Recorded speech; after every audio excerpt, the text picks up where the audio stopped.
श्री स्वामी समर्थ. शुभ सकाळ. श्री स्वामी समर्थांचं अक्कलकोटमध्ये प्रथम आगमन झाले ते खंडोबा मंदिरामध्ये खंडोबाचं दर्शन घेतल्यानंतर स्वामींच्या समाधीचे दर्शन आणि चोलोबा महाराजांचा राजवाडा बघितल्यानंतर मला बाळप्पा महाराजांचा मठ किंवा गुरुमंदिर पाहायचं होतं. कारण मागच्या वेळेस माझं बाळप्पा महाराजांचं मठ किंवा गुरुमंदिराचं दर्शन घ्यायचं राहून गेलं. त्यामुळे यावेळेस मला गुरुमंदिर पाहायचंच होतं आणि ते मठाचं दर्शन घ्यायचं होतं. त्यामुळे सकाळी सकाळी लवकरच गुरुमंदिराकडे निघालो होतो.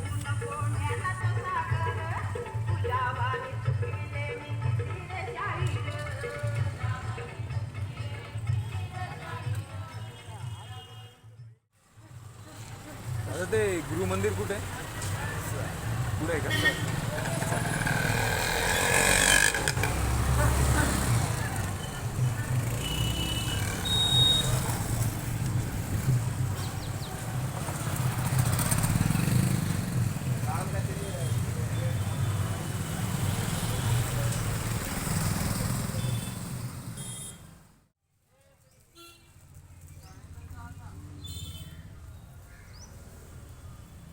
दादा बाळप्पा महाराजांचं मंदिर पुढे आहे ना? प्रवासात खूप थकलो होतो. गुरुमंदिराकडे जायचंच होतं. त्यामुळे गुरुमंदिराकडे जाण्याचा रस्ता माहीत नव्हता. त्यामुळे वाटेत जो कोणी भेटेल त्याला विचारत मी गुरुमंदिराकडे निघालो होतो.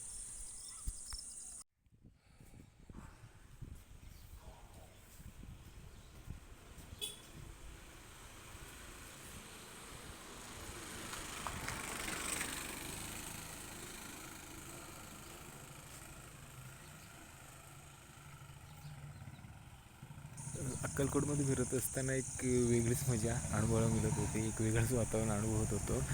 त्यातच अक्कलकोटमध्ये जुनी बांधकामं, राजवाडे, एक वेगळं चित्र पाहायला मिळत होतं.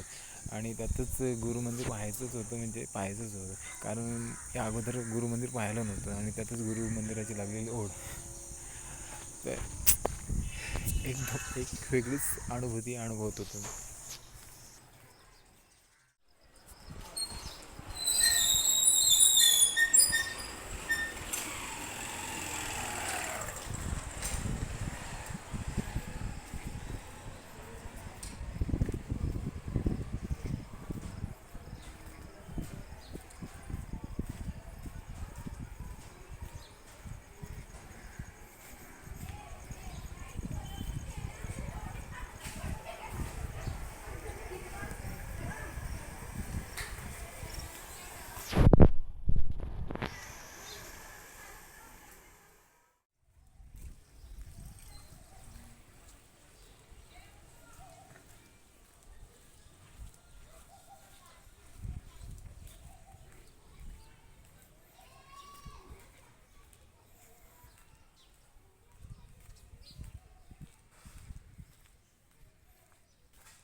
विचारत मी गुरुमंदिर बाळप्पा महाराजांच्या मठामध्ये पोहोचलो.